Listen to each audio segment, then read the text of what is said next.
Welcome back. I'm Sam Hedden, and we are here with a very special guest at Crypticon, and her name is Gwen Ruhoff. She is a writer, a director, an actress, and I'm very excited to get to talk to you. I know that you've been very involved in Crypticon and getting it to work out, and I'm very excited to hear more about what you're doing, some of the things going on. So, want to tell us a little bit about yourself? Fantastic, yes. So, today we're filming at Crypticon. Crypticon is the #1 horror sci-fi fantasy convention in Minnesota. And I have been fortunate enough to be the film coordinator for the last 2 years. Wow. So I do the scheduling, I reach out to the filmmakers, pull them in, say, hey, this is where you want to network, this is where you want to show your stuff.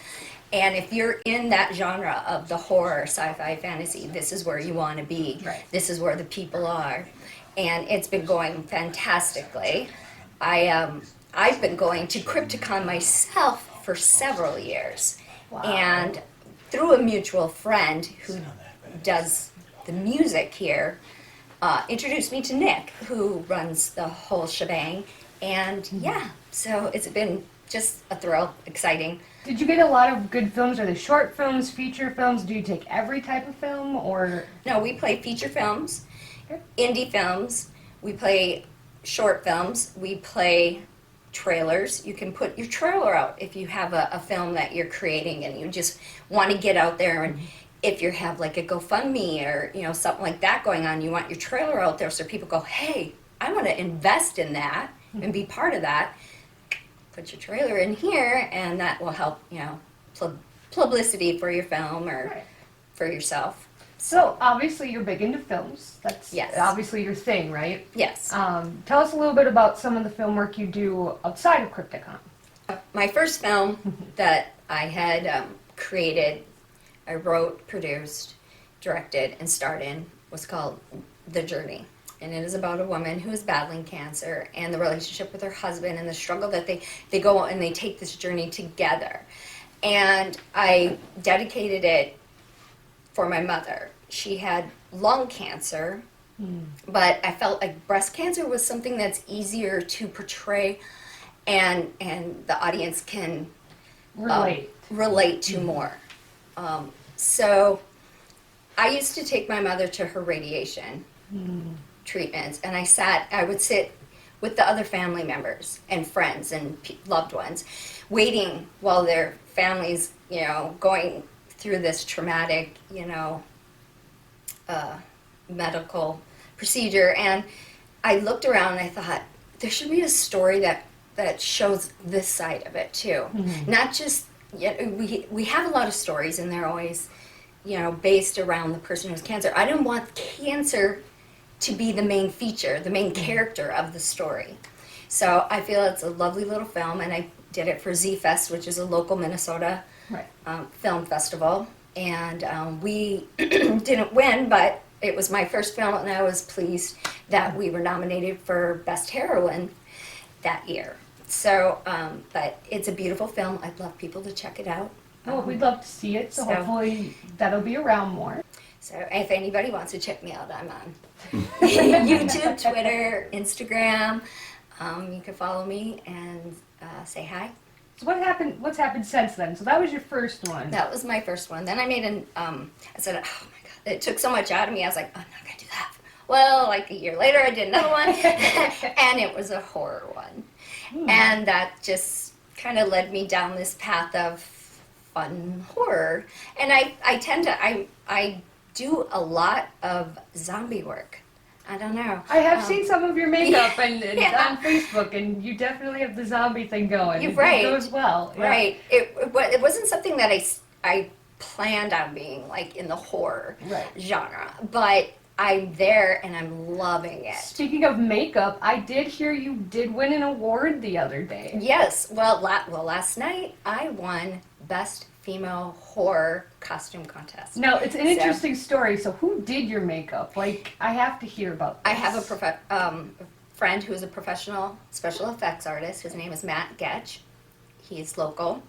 And we did about 2.5 hours worth of makeup. I was based on Angelique from Hellraiser. Wow. And so we had like my skin being pulled and my skull cracked open. It was pretty awesome. I loved it. And we had people walking around following, asking for pictures, and that was, I'm gonna admit, I kind of like people asking for my pictures.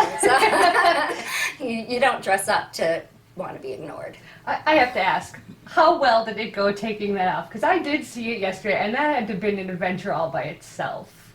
I actually started not feeling well towards the end of the night because I Okay. started getting hot because you have a skull cap on. Right. So you're keeping all your body heat in. Right. And we had a lot of people around, and so we went and took it off. First thing I did was I took my boots off and stuff, was trying to cool me down. But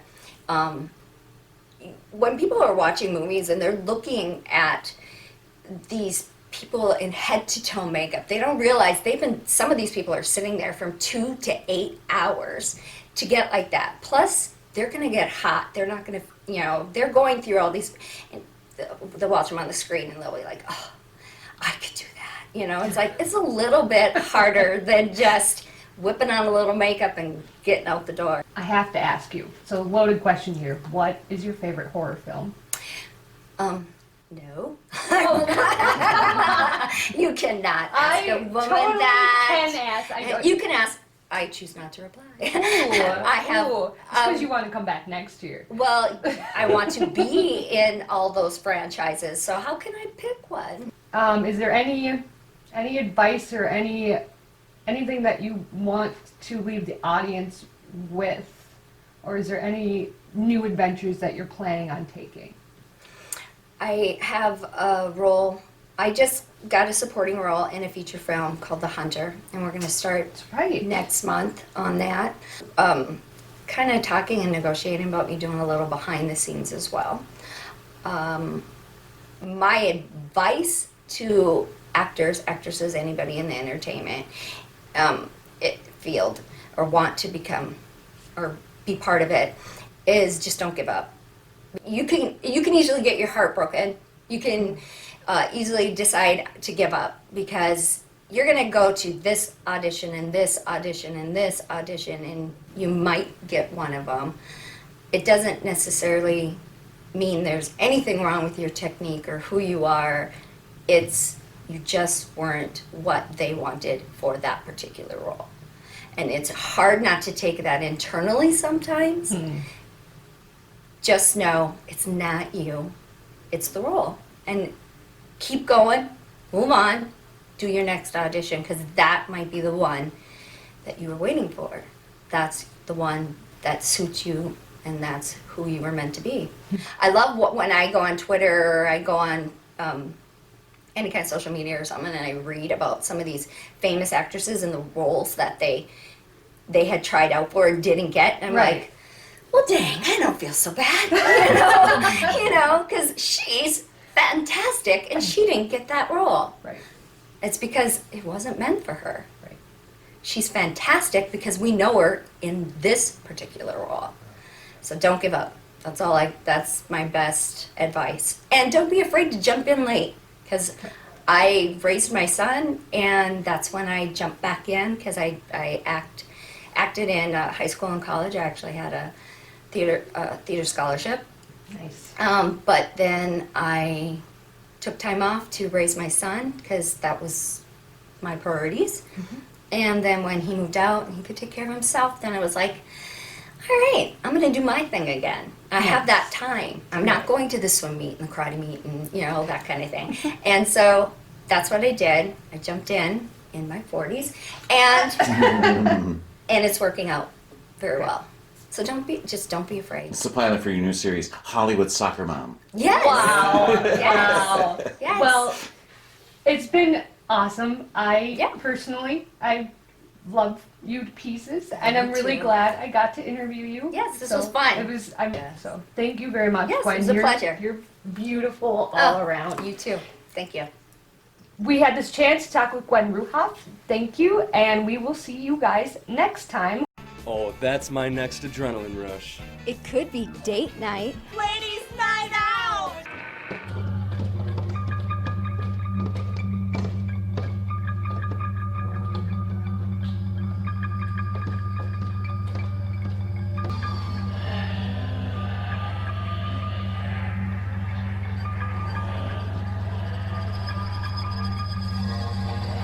Just a minute, ma'am. Be just one more vial.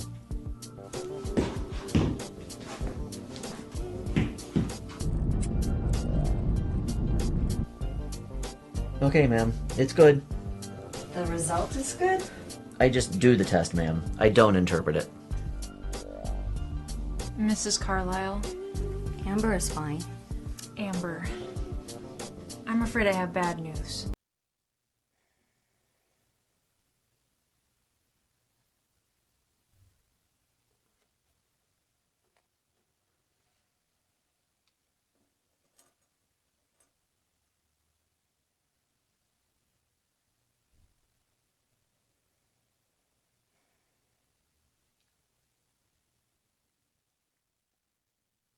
And I would call for help. Now you gone, I'm guessing it's just a call for help. All this pressure on my shoulders, I feel I carry the world. You left me with two blessings when God gave you two girls. I remember school days and the lunch line, back and forth. We were just rapping, writing our punchlines. And your foes close, cause your friends will turn on your Leah in the cold. Your enemies remain the same, rain, sleet, or snow. Problems in now, I've been trying to maintain. Feel me, need to say it right now, huh? You need to say it right now. All these problems in my head, swear I need your head. We get a really special follow-up with an amazing actress, director, educational professional. She is amazing all around, and we get a chance to talk with her again. Maybe this is a little different via Zoom, but we still get a chance to sit with her and see where things have gone since the last time. Thanks for joining me, Gwen. I really appreciate it. Hi. Yeah, my pleasure. Thank you. So it's been almost a year, just a few months short of when we were at Crypticon. Yeah. Been the year has flown by. It's been quite the year, hasn't it? It's been Yes. quite the last several months. So I can only imagine. So you work in education, and Yes. you do a fine job. So can you give us any insights into, are you excited, nervous? Are you kind of a mixture? Okay, yes. I am a special education paraprofessional, and I work at a level 4 behavioral school. We work with kids with challenges. My personal feelings is I am anxious. I'm a little worried. I understand that the students are a priority. I understand the struggles that the parents had with distance learning. I understand the kids weren't getting their best education through distance learning. And I understand that the parents want more for their children. But this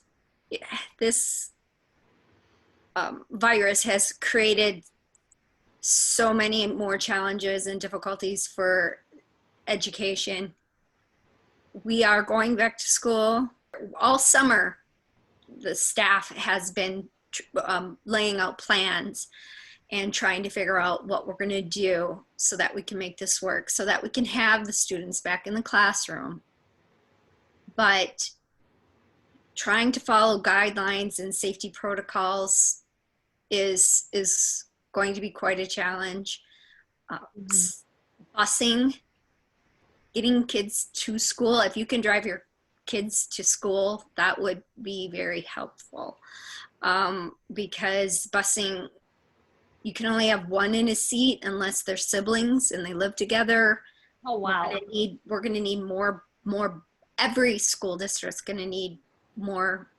They're gonna be hiring bus drivers. They're gonna be needing more staff, because we're gonna have to have shifts for lunch. We can't have a huge, crowded lunchroom. So the normal shifts, there's going to be more. I mean, there's just a lot of challenges. It's not just keeping them separate while they're doing their work. It's keeping these kids love each other. So there's that bonding and camaraderie and what the parents wanted and the reasons why the parents wanted these kids to go back to school so that they could be back in a setting with their friends. Right. But now they have that temptation to want to hang on them or play with them or even high five them, hug them, all these things that we've been missing, but we still have this virus. Right. So it's going to be quite challenging, and the closer the date is coming at the end of the month here, I've been getting more emails from my school, and before I popped onto this meeting, I got a couple of emails from school. So I had looked over those, and all the school districts are not the same. Right. And so what one school district may do may not be what your school district is doing. So for all Minnesotans, I would say, look into it. And also be patient and be caring and thoughtful of other people, because not everybody feels the same way you do. Some people are deathly afraid.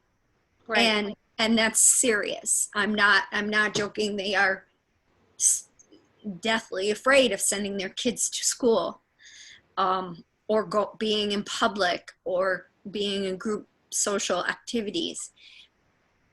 We have to care about everybody. I understand not everybody believes in masks, and those are valid feelings. Mm-hmm. Your feelings are valid, whether you're for or against, or you're right in the middle. Those feelings are valid. Just keep in mind that your feelings are valid, but so is that other ones who might have an opposite view. This virus has interrupted and caused havoc on everybody's lives worldwide, not just, Minneapolis, St. Cloud, Minnesota, America, everywhere. And we'll get through it, and we'll figure things out. And it's going to be, we might try something that don't work, and we might have to try something again. But as long as we're trying, and we're trying to move forward, and that we have the best interest of the children, of the students, everything will work out. You've obviously, you're a very creative person. You're creative. You act, you direct. I just saw some of the amazing photos you posted from a short you did, which, wow, that was amazing. I can only reach those heights, imagine to reach those heights, because those pictures were phenomenal. Sam Spencer, I hear you're a really good dick.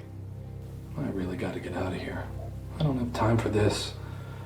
But wow, what a dame. I think my husband's been murdered. My husband was blown up at the United States munitions factory where I work. And I think I'm a suspect. Plus, I have proof he's been seeing someone else. Was he a heavy drinker? I'm in shock. I had no idea. How long were you married? Why would you say that? Only after sex. It's okay. I think I know what happened. I haven't smoked in a really long time. Have you had a chance to get to work on any projects or do some writing? Are there projects that you could tell us about? Right. Well, I was able to do a few things. I did a commercial since then for Kia. Oh, cool. I did my first voiceover work. I play Miranda Sparks with 3 X's for the Cole Myers feature film Chase. So they're in editing and finishing that up. I'm excited. That was my first voiceover work. A major thing for me that I did was in October, I worked up in Duluth on a film called The Hunter. Nice. I had a role in the film, a supporting role, as the stylist. But I also, for my first time ever, was a line producer. Yay! Yeah. That was I looked down to look at your face. You know how that goes. I do. That was my first experience. Oh, welcome to the club. Yay. Actors get spoiled. They do. And you guys don't get spoiled. So I had both ends of it. You know? And Well, I enjoyed it a lot. I learned a lot. Alex Gutterman is the writer and director of that film, and he had faith in me.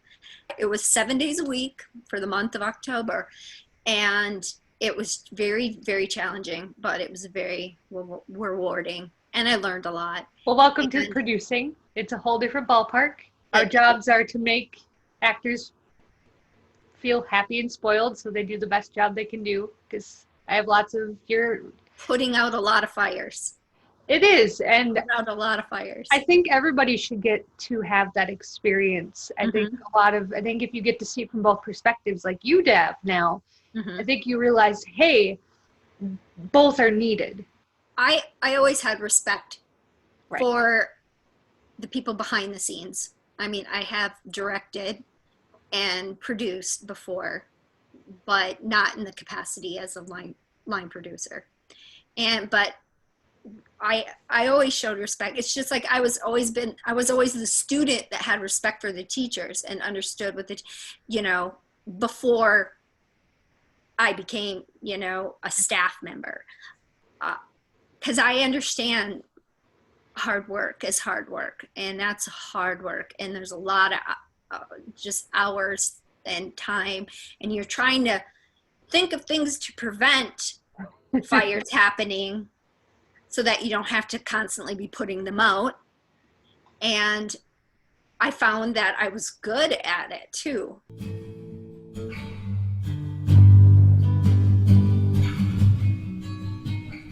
It's a tank top, just a shirt. No big deal. What did you say? Nothing, I'm sorry. Let me fix you another drink. Just said it was a tank top. Are you talking back to me?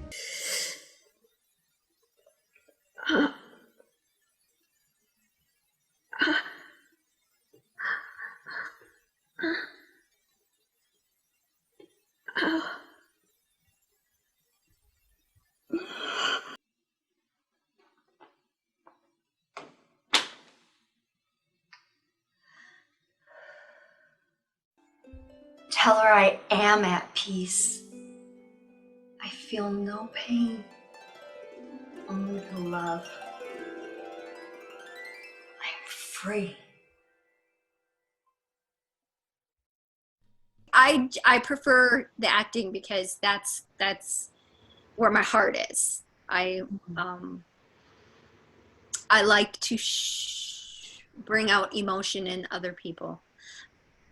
I like them to understand and know a story and learn a story because of me, through me. And I like telling stories. That's why I like being the actress. I prefer to be the actress. But I know I can't do my job without the others. It's a team. It's making a film or a commercial or any kind of, something like that, music video, things that I do. It's a team effort. You need everybody in front and behind, and you're lucky when you get to work with some awesome teams, which I've been just very fortunate to work with people that I would love to work with again. But seeing people on commercials or for different stuff like that, and you're just astounded because you're like, oh my gosh, I've worked with that person, they're amazing, and they're super exciting, and I'm like, oh my gosh. Oh, sure. As soon as I find out anybody I know, I am always rooting for my friends, and I'll watch. If they say, hey, I'm going to be on this, I'm like, okay, I'm on it. I'm going to watch it, because it's mandatory. You have to have that. You have to be I know that person. I need to be supportive of them. Well, and that's it. Is we need to support each other. Yes. It's there's always going to be the people that everything's a competition. Right. You can't help that. But the majority of us are actually pretty friendly to each other and care about each other and excited for each other. I mean, obviously, if I go and audition for something, I want the part. That's why I audition for it. But if, my friend gets it, I'm happy for them. You can be disappointed that you might not have got something, yet still be happy for somebody at the same time, because we're human. Right. I think that's what I like the most about the community that we have, is that they're very supportive, that people are like, hey, that person's got a podcast. Awesome. That person, like, they want to be helpful. They want to be there. They want to be like, yeah, I'll try to tune into this. If I can do it, if I can't, I'll try to catch it the next time. I think that's part of what makes this particular community amazing. I suppose we should probably give Andy a shout out, since, we just talked about like how important people behind the camera are. These interviews and the episodes don't just like come on magically. Andy Watson does a ton of work behind the scenes, so I have to give him a huge shout out. He does work every week, and he's always like, I have these great ideas about these promos, and I've got this great plan for this next episode that we're going to have come out. And like, he's always really excited. He's like, make sure people go to our site and see it. So if you don't know that we have a site, we have a Facebook site where you'll be able to see when we post about new episodes, new podcasts. We have a website, which is nowyouknowstudios.com, which is about as updated as you can get. I mean, I don't think a lot of people realize that we continuously update that. I think every podcast that we've had made so far is right on that website. You just follow the links to where you need to go, and you can get to see all the interviews. You could see all of the podcasts. You could see some fun pictures, which is, I have to update that, but like, we took a selfie before we did this or like a Zoom selfies. Is that a thing? That's got to be a thing, right? It's got to be a thing. I don't know. It's a thing now. Especially nowadays, I think. Yeah. I think so. And I think I haven't given him an actual like shout out. And I think since we talked about the importance of that, I think now it's probably a good time to do that. Yeah, So. definitely. Meeting Andy at Crypticon, and then now we're friends. That's what's cool about it. It's like, I meet people in the industry, and we work together, but I'm making really close, dear friends, and meeting dear people. They're hardworking and professional, and they're also caring, and it's nice to have that camaraderie with people with like feelings and thoughts. And so for me, having projects being pushed back, and I had a handful pushed back because of COVID, that part of it was hard for me because of the camaraderie. The same reasons why parents want their kids in the school.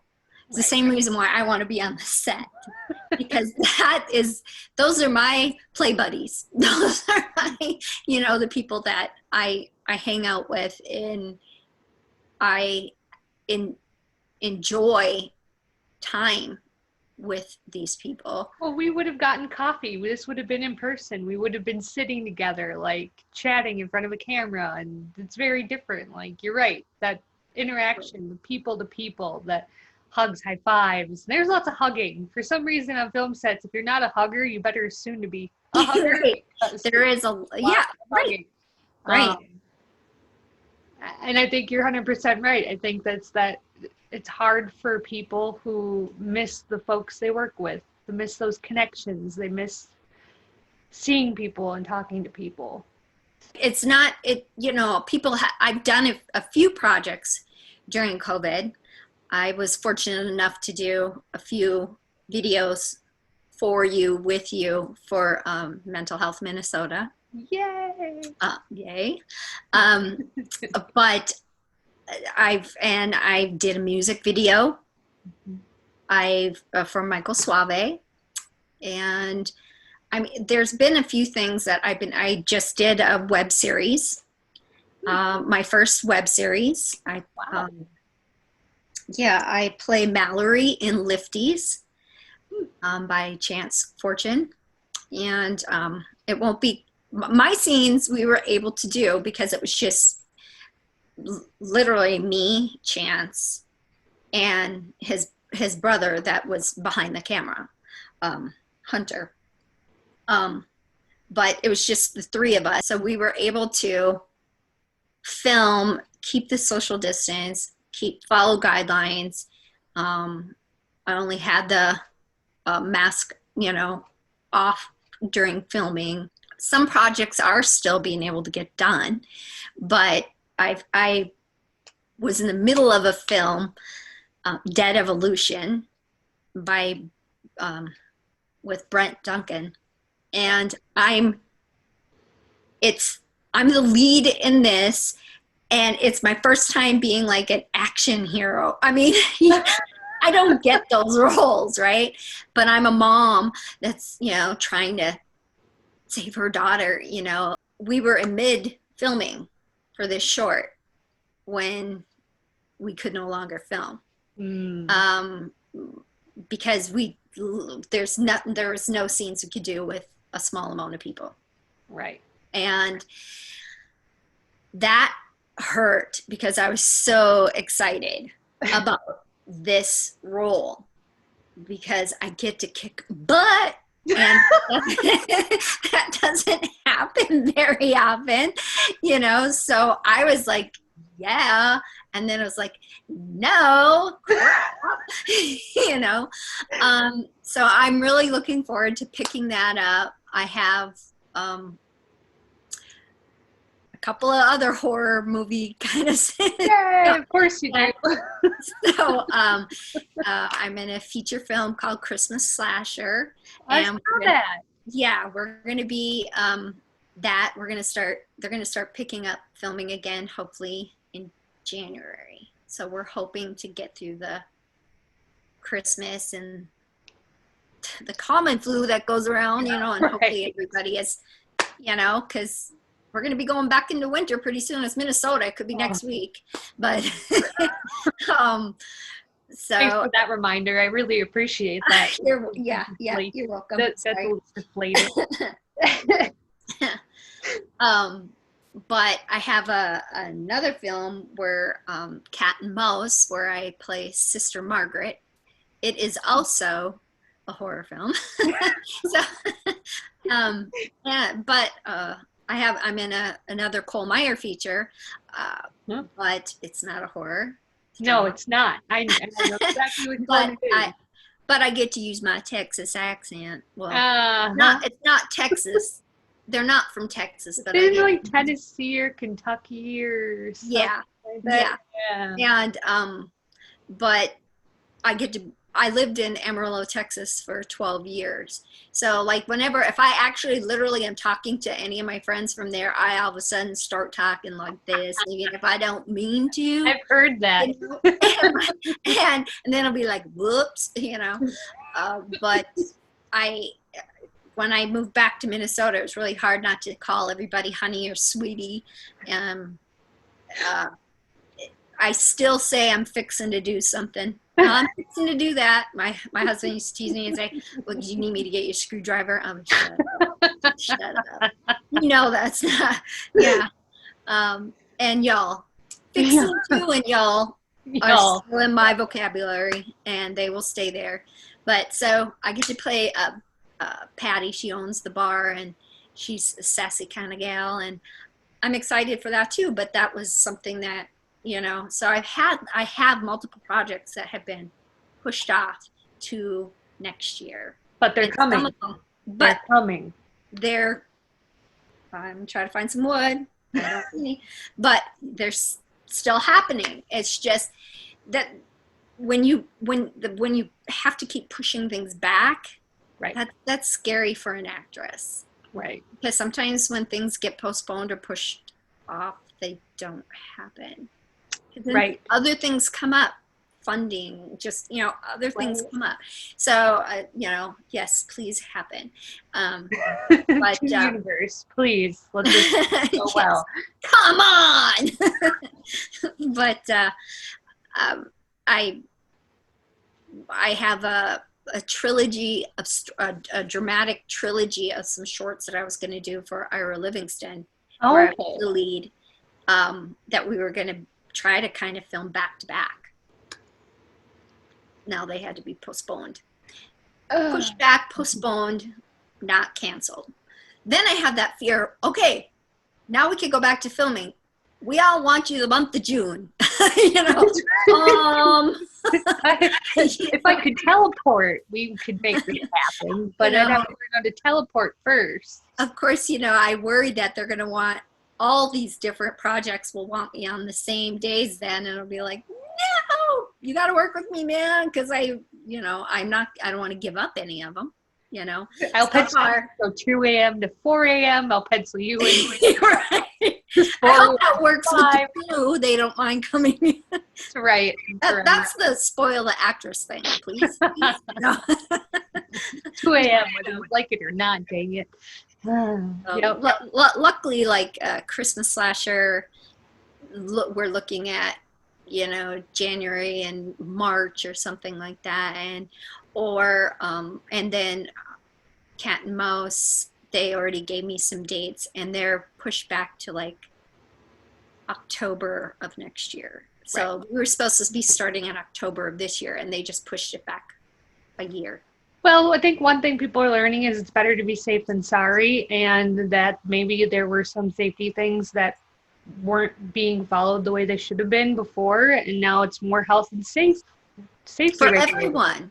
Right. And I think that's going to be key from here on out. I think that it's going to be more limited crews, and I think it's going to be more like, how can we make these scenes work with limited cast, or how can we do this and get the same meaning across? I think this is going to change the way the whole creative process that people write, that people put together films, that people put together anything, to be perfectly honest. I think it's going to have to make people innovative. Right. Right. Well, I know like the big budget films, they're like, okay, we're going to try to CGI big crowds. That's great for you guys. But us littler filmmakers, we're going to still have to get bigger groups for crowd scenes and stuff like that, which is fine. Right. That's why some of these movies had to get pushed back, because they're... Can't tell me we can't use stick people? Is that like a no-no? Like, you can't just draw like a stick person and just have stick people? It works for some things on Cartoon Network, so I'm just saying, like, come on now. I did a student film like 3 years ago. Well, longer than that. But he had us wear different outfits, sat us in chairs, filmed it, then change, and then sat in different spots, change. Oh, and he overlaid them. And he overlaid them. So when you see this scene where she's in the theater, that's me, that's me, that's me. That's me in the brown wig, that's me in a cap, and that's me. And it was like really cool. That's cool. Wow. That's innovative. That's smart. It was innovative because there's actually only like 6 of us, but it ended up filling the theater. Wow. If you need something done, you can figure out how to do it. Oh yeah, for sure. I think we have a lot of people in this industry who will find ways to do things and make things work. So right. We're very lucky in that. Right. So I think we're going to wrap up. Okay. And he's going to have to figure out what he's going to keep and what he's not going to keep for 30 minutes.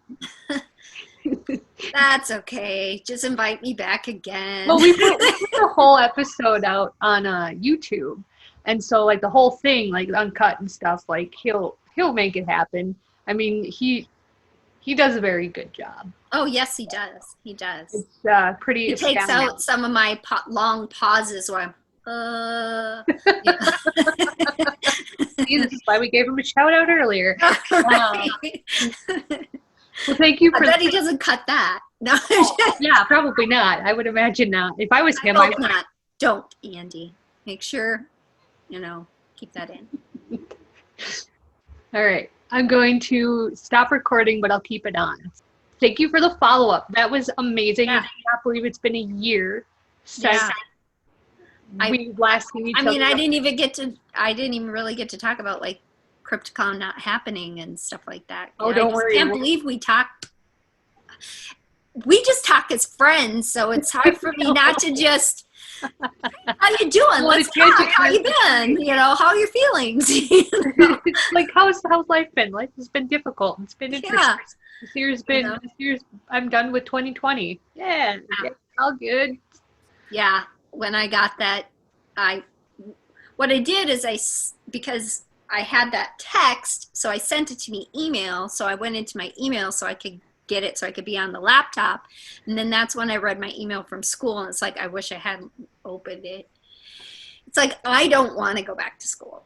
Right. I personally don't, because I'm a masker. I'm somebody, you know, I'll wear it whenever I can, where it's most, you know, whatever.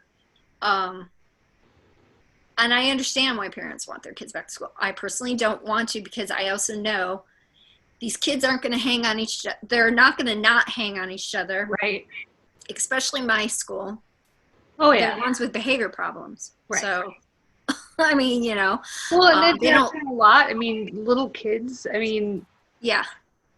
And it's high school. I remember high school. There was like no social distancing in high school ever.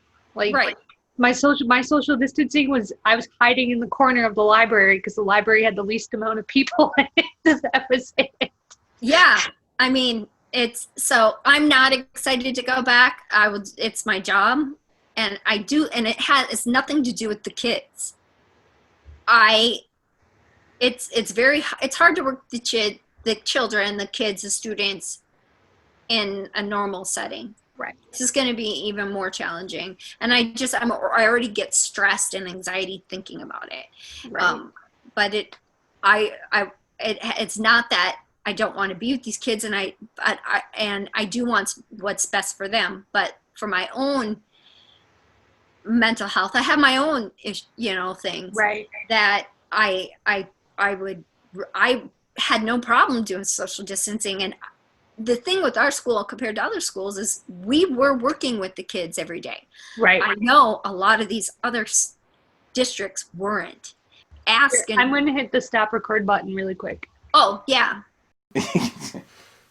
Or you can do it your way first, and then you can do it my way. And then we'll just see which is better.